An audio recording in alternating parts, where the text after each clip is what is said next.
And welcome back. We are still talking about the fiscal cliff this morning, and we are joined now, as promised, by Virginia Democrat Jerry Connolly, who graciously came in on New Year's Eve. Thank you so much. Good to be here. So you're watching what's been happening over the weekend. Your colleague was just on here, Congressman Rowe from Tennessee.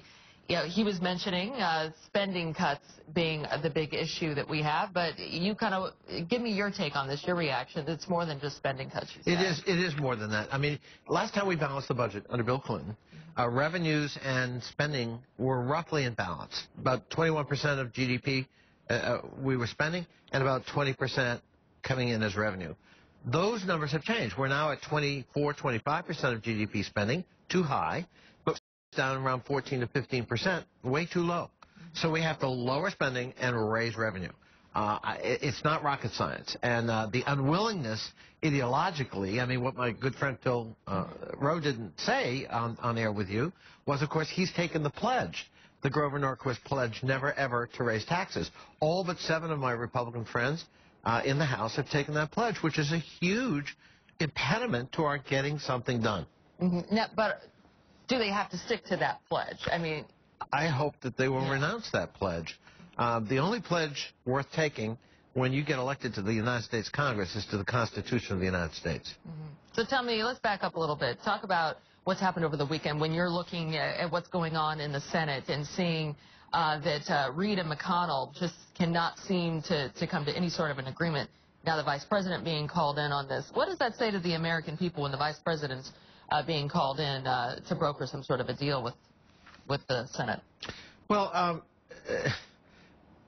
obviously, you know, Phil Rowe just before me said that, you know, wouldn't it have been nicer if regular order had worked? Mm-hmm. I agree with that, but we were out in recess for 15 weeks since August, not doing this job.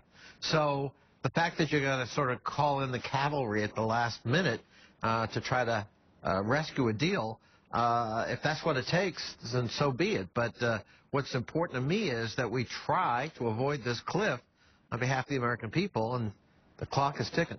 Well, and especially we have such an interest in this here locally with with the sequestration and the cuts, the government spending cuts we're looking at. A big portion of it coming from the defense budget, which affects a lot of the the defense contractors around here. Are we looking at them really having to face these cuts? How likely do you think it is? Absolutely. I think it's a real threat.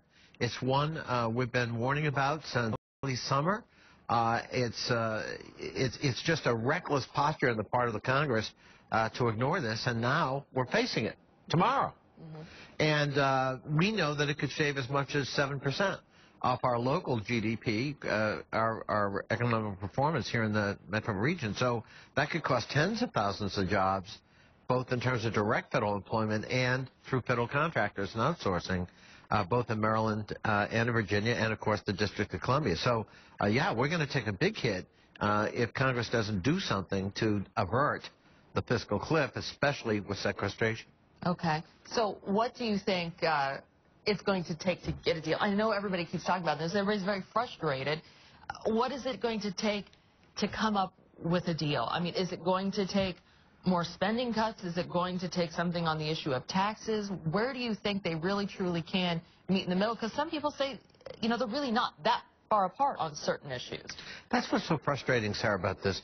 We're really not that far apart. Boehner and the president were not that far apart. Mm-hmm. It was Boehner who decided to pull the plug and to go with his so-called Plan B, which completely threw everything into a cocked hat. And we lost another week in unproductive activity. So, yeah, we're not that far apart. I mean, there's going to be a package of revenue enhancements, and, you know, we're quibbling over the fine details of that, but what will be the threshold to allow Bush tax cuts to be renewed? What will we do about the estate tax? What will we do about capital gains and dividends? I think we're not that far apart, frankly, on those issues. And then what's the package of spending cuts that we got to look at to try to plug the hole when we're looking at other programs that are going to require revenue? I don't think this is all that hard in terms of a small deal. The bigger deal, which should have happened, unfortunately, is going to rest in the next Congress. Yeah, as we were talking about, they're not that far apart on things. there is still time left to get a deal done. What is the time frame, though? Of course, if they come up with something in the Senate, then of course this is going to have to go to the House. What do you think we're looking at timeline here? I think if there is a deal that can be struck, clearly we're going to be in session through New Year's Day and into the 2nd. So I think you're going to have the 112th Congress bleeding right into the new Congress on January 3rd. And that's fine with me as long as we can get a deal done for the American people. And a lot of people hope that can be obtained. Thank you so much, Congressman Connolly, for coming in. We appreciate it.